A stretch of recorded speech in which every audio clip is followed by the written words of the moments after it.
नमस्कार मेरे साथियों, जय हिंद जय भारत।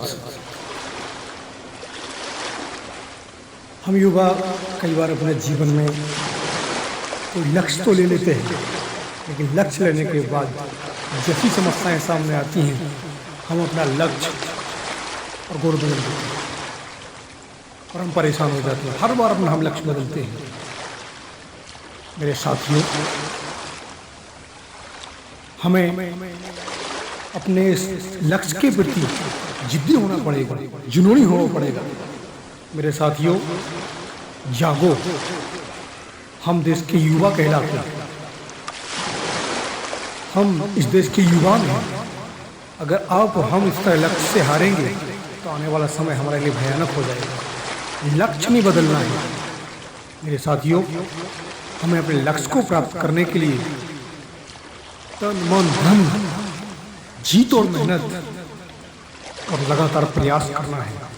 मेरे साथियों, अगर हम आज अपने संघर्षों से हार जाते हैं तो आने वाली पीढ़ी के लिए हम बहुत बड़ा अभिशाप हो जाएगा। मेरे साथियों, हमारी आने वाली पीढ़ी, हम अपनी पीढ़ी से मोटिवेटेड हुए हैं और हम जो हमारी पीढ़ी आएगी वो हमसे मोटिवेट होगी। तो मेरे साथियों, ये सपना तुमने चुना है, ये लक्ष्य तुमने चुना है, ये जिम्मेदारी तुम्हारी है। किसी से शिकायत, किसी से परेशानियां या आपको करने का अधिकार नहीं है। आप उठिए, खड़े होइए, तब तक संघर्ष करिए जब तक आपके जीवन में सफलता प्राप्त नहीं हो जाती। मेरे साथियों, हम आज जानते हैं आर्मी में मेजर सुरेंद्र पुनिया जी से संघर्ष क्या होता है, जीवन में संघर्ष आते तो कैसे निपटना है। मेरे साथियों, हमें अपने लक्ष्य के प्रति अटक हो जाना है और अपने लक्ष्य को प्राप्त करना है।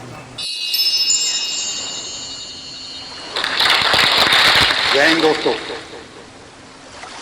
का परिचय, मैं हिंदुस्तान का एक बहुत ही प्राउड सिटीजन तो लोग मेजर सुरेंद्र पुनिया के नाम से जानते हैं और मेरे दोस्त मुझे सनी पुनिया कह के पुकारते हैं।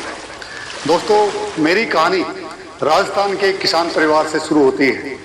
बचपन में मैंने देखा कि कैसा किसानों का जीवन है, कितने संघर्ष हैं और हर दिन वो दिन रात खेत में जाके मेहनत करते हैं। उससे मुझे ये एहसास हुआ कि अगर मुझे ज़िंदगी में कहीं आगे जाना है तो उसकी पहली कड़ी वो है हार्ड वर्क और unwavering commitment to the cause. क्योंकि किसान ये नहीं देखता कि बारिश कब होने वाली है और होगी या नहीं होगी, अकाल पड़ेगा या फसल होगी, फिर भी वो हर रोज अपने खेत में जाता है और मेहनत करता रहता है। उसके बाद में मेरी प्रारंभिक शिक्षा जवाहर नवोदय विद्यालय पाटन में हुई, जहाँ पे मैंने हॉस्टल में शेयरिंग और केयरिंग का जो कैरेक्टर था वो मेरे अंदर आया और मैंने बहुत कुछ सीखा उस स्कूल में। उसके बाद में मैं हिंदुस्तान की सबसे बढ़िया medical college arm forces medical college Pune, सशस्त्र सेना चिकित्सा महाविद्यालय, जो कि आर्मी, एयर फोर्स और नेवी का अकेला ऐसा कॉलेज है देश में जहाँ पे सिर्फ और सिर्फ 100 सीटें हैं, वहाँ पे मेरा सिलेक्शन हुआ। वो मेरी ज़िंदगी का एक ऐसा पड़ाव था जिसने मुझे ज़िंदगी में सब कुछ सिखाया, क्योंकि वहाँ से मेरी सैनिक जीवन की शुरुआत हुई। और मैं आपको एक वाकया बताना चाहूँगा कि जब मैं कॉलेज में गया, मैं हिंदी मीडियम का छात्र था। वहाँ पे देश से विभिन्न क्षेत्रों से आर्मी के जनरल्स, ब्रिगेडियर्स, IAS ऑफिसर्स, उनके बच्चे भी वहाँ पढ़ रहे थे मेरे साथ। जिसको आप रैगिंग कहते हैं, हम आर्म फोर्सेस के अंदर उसको ओरिएंटेशन कहते हैं। और जब हमारा रोजाना रगड़ा लग रहा था, सुबह शाम, और नए नए बच्चे 18-19 साल के जब हम कॉलेज में पहुँचे, तो एक दिन शाम को कर्नल साहब जो कि हॉस्टल वार्डन थे, वो कैडेट से मिलने के लिए आए और उन्होंने बहुत प्यार से पूछा, कोई तकलीफ, ठीक तो है ना, कि कोई तकलीफ हो तो बताइए। और उन्होंने इतने प्यार से पूछा कि जो बहुत सारे जो कैडेट्स थे वो रोने लगे, अपनी अपनी शिकायतें बताने लगे कि सर खाना नहीं मिल रहा टाइम पे, बहुत कम टाइम मिलता खाने का, सीनियर्स तंग करते हैं, सीनियर्स बहुत भगाते हैं, सीनियर्स बहुत एक्सरसाइज करवाते हैं, सीनियर्स सोने नहीं देते, सीनियर्स ये नहीं करने देते। उन्हें सबकी बातें सुनी और उसके बाद में उन्होंने सारे सीनियर्स को बुलाया और बुला के कहा कि इतनी शिकायतें उनकी शिकायतें दूर कीजिए। हमें लगा कि हमारी शिकायतें दूर होने वाली हैं, और उसके बाद में उस रात को 8 बजे से लेके सुबह जब तक पीटी हो रही थी तब तक हर बैच सीनियर्स का आ रहा था और हमारा रगड़ा लगे जा रहा था। उड़ना, भागना, फ्रंट रोल, क्रोलिंग के बाद में ये एहसास हुआ शिकायतों का जिंदगी में कोई वैल्यू नहीं है। हर आदमी के पास शिकायतें हैं। आप अपनी शिकायतें अपने पास रखिए। If you are in the system then you have to adopt to that system. अगर आप सेना में आए हो, किसी ने आपको न्योता दे के नहीं बुलाया है, अगर आया हो तो सेना की परंपराएं, सेना के तौर तरीके, सेना का डिसिप्लिन, सेना के जो एथिक्स हैं उनको आपको फॉलो करना पड़ेगा। Face the music man, face the music. उसके बाद में मैंने मेरी लाइफ में एक नियम बनाया कि कभी कोई शिकायत नहीं करनी है। जो भी होगा, चाहे मुश्किल होगा, चाहे टाइम लगेगा, चाहे हार्ड वर्क करना पड़ेगा, चाहे परेशानी होगी, लेकिन शिकायत नहीं करनी है।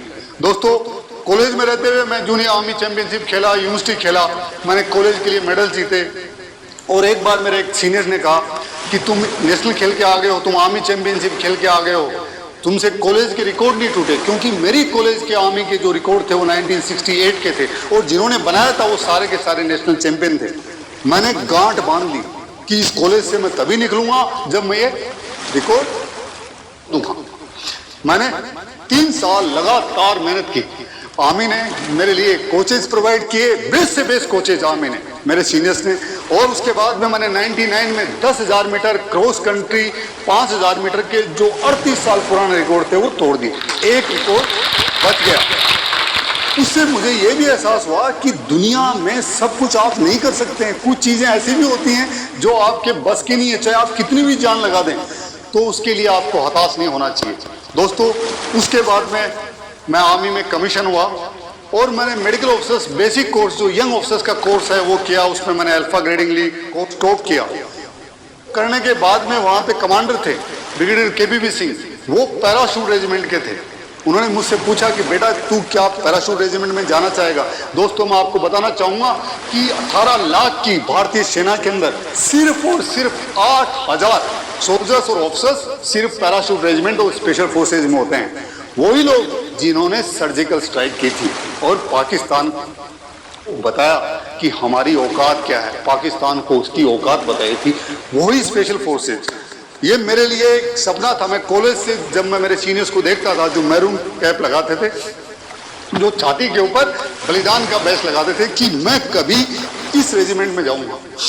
और जब तो ब्रिगेडियर साहब ने पूछा, मैंने कहा कि सर ये तो आपने जैसे कहते हैं भगवान ने पूछ लिया कि कहाँ जाना है, तो मैं तैयार हूँ इसके लिए। दोस्तों, मैं गया वहाँ पे, मेरा सिलेक्शन हुआ और फिर मैं कश्मीर में 2 पैरा स्पेशल फोर्सेज के अंदर मेरी पोस्टिंग हुई। उसका मैं एक आपको वाकया बताना चाहता हूँ। दोस्तों, जिंदगी में आपको कोई जगह नहीं देता है, आपको अपनी जगह खुद बनानी पड़ती है। पहले का एक स्टैब्लिश्ड एनवायरनमेंट है, आपको जाके अपने आप को उनके अनुसार एडजस्ट होना पड़ता है। मैं पहले दिन पूछा और स्पेशल फोर्सेज में एक से एक धुरंधर लोग, हर जवान, हर ऑफिसर, सारे के सारे चैंपियंस हैं। ये लगा कि मैं आज कहाँ आ गया। पहली बार एक आतंकवाद वाले क्षेत्र में, और सुबह मॉर्निंग में वहाँ पे रन हो रहा था, और जो पीटी उस्ताद, जो कि सबसे फिट बंदा होता है रेजिमेंट का, वो वहाँ पे उसने मेरा टेस्ट शुरू किया और मैंने उसको हरा दिया। जब मैं दौड़ खत्म करके खड़ा हुआ तो सीओ साहब आए। उन्होंने कहा कि तू यहाँ क्या कर रहा है, दौड़ क्यों नहीं रहा? मैंने कहा सर मेरी दौड़ खत्म हो चुकी है। हाउ कम, क्या तू उससे भी तेज है? मैंने कहा हाँ सर। तो उन्होंने मेरे से कहा अगर तूने उसको अभी दोबारा नहीं हराया मैं भी दौड़ूंगा। अब वो बहुत अच्छे एथलीट थे सीओ साहब। तो उसके बाद में मैं तेरे को आज ही वापस भेजने वाला हूँ। दोस्तों, मैं बिल्कुल थका हुआ था, लेकिन मैंने कहा कि ये आज मेरे पास मौका है मेरे बॉस को और सबको प्रूव करने का कि I belong to this place, I belongs to special forces.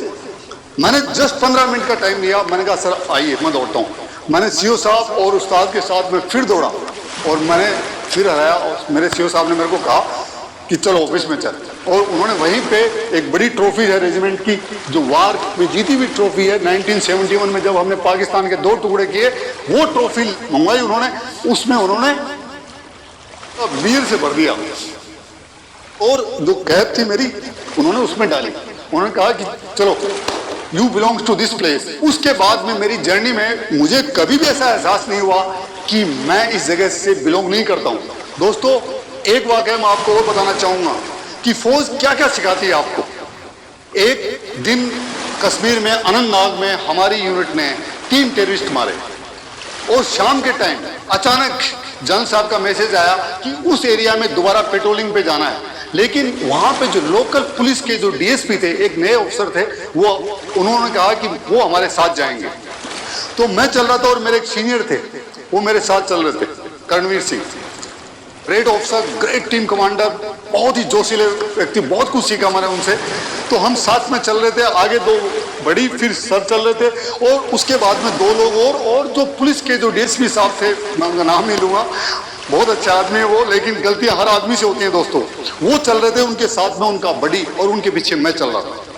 तो उनका जो हथियार था, उन्होंने अपने बड़ी को पकड़ा दिया और हाथ में एक डंडा ले लिया। रात का टाइम था। जो ही मेरे सीनियर ने देखा, उन्होंने कहा कि सनी, इनको बोलो कि अपना हथियार AK-47 अपने साथ लें। तो मैंने बोला कि सर, आप अपना हथियार ले लीजिए, AK-47, अपने बड़ी को क्यों दे रखा है? उन्होंने कहा कुछ नहीं होता यार, जस्ट आपने 3 घंटे पहले 3 टेररिस्ट मारे, अब सारे टेररिस्ट यही थोड़ा ना बैठे। तो ऊपर वाले को जो मंजूर होता है वही होता है। हम 15-20 मीटर चले, सर ने मेरे को फिर कहा कि इनको बोल दो अपना हथियार ले लें। फिर बोला और वो हंसने लग गए मेरे को। उन्होंने कहा कि तू बच्चा है, अभी तू नया नया कश्मीर में आया, मैं कश्मीर का रहने वाला हूँ, मैंने यहाँ का चप्पा चप्पा जानता हूँ। मैं क्या बोलता हूँ उनको। दोस्तों, शायद 1 या 1.5 मिनट रात के अंदर हम चल रहे थे, अचानक सामने से टेररिस्ट आ गए। उन्होंने फायर खोला और हमने भी फायर खोला। तो हम खेत की पगडंडी के ऊपर चल रहे थे, एक साइड में इधर नीचे खेत थे, इधर नीचे खेत थे और ऊपर पगडंडी बनी हुई थी और बारिश का मौसम था, खेतों में पानी भरा हुआ था। दोस्तों, जो ही उस साइड से फायर आया तो हमारा जो रिस्पॉन्स था, हमें आवाज लगी कि इस साइड से फायर आया, तो हम दूसरी साइड में कूदे, हमने पोजीशन ली। लेकिन जो डीएसपी साहब थे, बिना हथियार के राइट साइड में कूद गए, जिस साइड में टेररिस्ट थे, और उधर से लगातार फायर पे फायर आने लगा, उनके आसपास गोलियां आने लगी और डीएसपी साहब बोलने लगे अपने बड़ी को कि मेरा हथियार दे, मेरा हथियार दे। लेकिन बड़ी हथियार कहां से देगा दोस्तों, क्योंकि दोनों के बीच में कम से कम 10 मीटर का गैप आ गया। 10 मीटर की ऊंचाई थी, जो रास्ता बना हुआ था, वो उस साइड में अकेले पड़े हैं और हम सारे के सारे राइट साइड से हम फायर कर रहे हैं। हम उनको ये भी नहीं बोल सकते कि आप ऊपर आइए, क्योंकि हमारा फायर टेररिस्ट के ऊपर जा रहा है। दूसरी साइड से टेररिस्ट कंटिन्यूस हमारी साइड में फायर कर रहे हैं, उनके आसपास गोलियां लग रही हैं। उनकी किस्मत अच्छी थी कि वो बच गए।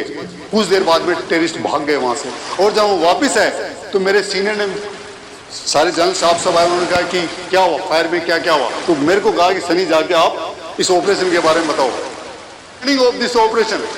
दोस्तों, मैंने उनका नाम नहीं लिया, लेकिन मैंने कहा कि दोस्तों, फौज ने सिखाया है, मरते दम तक कश्मीर में आपका हथियार आपका साथी है, उसको आप नहीं छोड़ सकते हैं। बाथरूम जाएंगे, खाएंगे, पिएंगे, मैस में जाएंगे, बॉस से मिलने जाएंगे, दौड़ने जाएंगे, कुछ भी करेंगे, आपका हथियार आपके साथ में रहेगा। रहेगा मतलब रहेगा। ये फौज की सिखलाई है, उसमें आप गलती नहीं कर सकते हैं। अगर गलती करेंगे तो सजा मिलेगी। हो सकता है उसमें आपकी जान जाए, आपके साथियों की जान जाए। कैसे भविष्य में कभी आप अपना हथियार मत छोड़िएगा। और उन्होंने मेरे को आके, आज तक भी जब भी मेरे से मिलते हैं, हमेशा कहते हैं कि मेरे साहब, ऐसे स्पेशल फोर्सेज की जो सिखलाई है मैं जिंदगी में कभी नहीं भूलूंगा। दोस्तों, कहने का मतलब है, यात्री अपनी खुद की और अपने सामान की सुरक्षा का जिम्मेदार है, लेकिन फौज के अंदर आप सिर्फ खुद की ही सुरक्षा के लिए नहीं, अपनी टीम की सुरक्षा के लिए भी जिम्मेदार हैं। दोस्तों, उसके बाद में मैं कश्मीर के अंदर 8 महीने किया, फिर सियाचिन गया, सियाचिन से वापस मैं आगरा आया, आगरा से मैंने वापस ऑफ किया। और मेरे बचपन का एक सपना था कि हिंदुस्तान की सबसे best special forces 10 para desert special forces है कि मुझे वहां जाना है। मैंने दोबारा ऑफ किया, मैं वापस कश्मीर गया और मैंने 10 पैरा के साथ रहते हुए इतने बुलंद ऑफिसर्स, इतने टैलेंटेड ऑफिसर, इतने बहादुर ऑफिसर्स के साथ काम किया। और एक ऑपरेशन की आपको कहानी बताता हूँ दोस्तों। 10 पैरा में रहते हुए ने एक ऑपरेशन किया टेररिस्ट के खिलाफ पाकिस्तान बॉर्डर पे, और हम टेररिस्ट को मार के जब वापस नीचे आ रहे थे, उसी समय दूसरी साइड में पहाड़ी पे पाकिस्तानी टेररिस्ट थे, उन्होंने अचानक हम पे हमला बोल दिया। वो ऊंचाई पे थे और हम नीचाई पे थे। उन्होंने इतना भयंकर फायर खोला कि पहले 10-12 सेकंड तक हमें पता ही नहीं चला कि ये क्या हुआ। लेकिन उसके बाद में मेरे एक सीनियर थे, ब्रिगेडियर भूपेश हाड़ा, जो सियाचिन के कमांडर भी थे और उन्होंने माउंट एवरेस्ट पे भी चढ़ाई की है। उन्होंने कहा देखते क्या हो, इनको चुन चुन के मारो। हमने वापस फायर खोला उनके ऊपर, लेकिन उस दौरान दोस्तों 17 लोगों को गोलियां लगी, 17 लोगों को गोलियां लगी, जंगल के बीच में, पहाड़ों के बीच में, पाकिस्तान इंडिया बॉर्डर पे 17 लोगों को गोलियां लगी। डॉक्टर था मेरे साथ में, जिसको मैं चॉकलेट दे रहा हूं उसका हाथ उड़ गया गोली से। जस्ट इमेजिन कीजिए कि मैं आपको कोई हाथ में चॉकलेट देने वाला है और उसी वक्त गोली है, उसका हाथ कट जाए, उसके चेस्ट में गोली लगी, मैं नीचे गिरा, वो सब नीचे गिर गए। आसपास के लोगों, मेरे बड़ी सत्यवान जो बाद में शहीद हुआ एक दूसरे ऑपरेशन में, उसको भी गोली लगी। चारों तरफ से रेडियो कॉल पे आ रहा है। मैंने उनको बोला कि मैं डॉक्टर हूं इस टीम में, जब तक मैं जिंदा हूं तुम्हें कुछ नहीं होने दूंगा, चाहे कुछ भी क्यों नहीं हो जाए। मैंने एक बड़ा पत्थर उठा के मेरे माथे के सामने रखा कि मेरे सिर पे गोली नहीं लगनी चाहिए। मुझे पता भी नहीं चला कि मेरे को भी एक ग्रेनेड का आगे स्प्लिंटर मेरे पैर में लग गया। दोस्तों ऐसा माहौल था और मेरे सामने मेरी पूरी जिंदगी घूम गई। लेकिन मुझे मेरे जो उस्ताद थे, मैं स्पेशल फोर्सेज में आया था, उन्होंने मुझे सिखाया था कि इंसान की और मर्द की असली पहचान तब होती है जब वो जिंदगी के सबसे मुश्किल क्षण में वो खड़ा होता है, उस समय आपके कैरेक्टर की पहचान होती है। तो जंग जान दे के नहीं जीती जाती, जंग जान लेकर जीती जाती है। और स्पेशल फोर्सेज का नियम है कि अंतिम वक्त तक, खून की अंतिम बूंद तक हम लड़ेंगे और अपने साथियों को बचाएंगे। स्पेशल फोर्सेज दोस्तों, हमें हमारी टीम को हमेशा एक ही चीज सिखाई गई है, individual is not important, team is the important. और टीम के लिए अगर आपको जान देनी पड़े तो अपनी जान दे दीजिए। दोस्तों उस ऑपरेशन के अंदर हमने चॉपर बुलाया, हेलीकॉप्टर बुलाया कि ये 17 लोगों को मैं वहां से भेजूं वहां से, लेकिन चॉपर नहीं उतर सका क्योंकि ऊपर से गोलियां आ रही थी। लेकिन जो मेरे साथ, मेरे जो टीम के साथी 17 लोग जिनको गोलियां लगी हुई, जिनका चेस्ट में, जिसके थाई में, जिनको 5-5, 6-6 गोलियां लगी हुई। और दोस्तों आपको पता है जब मौत सामने आती है, लोग बोलते हैं कि डर नहीं लगता, वो झूठ बोलते हैं। डर हर आदमी को लगता है, लेकिन बहादुर वो है जो डर के माहौल में, डर से लड़ते हुए अपने आप को बचाए, अपनी टीम को बचाए, अपनी टीम का हौसला मजबूत रखे।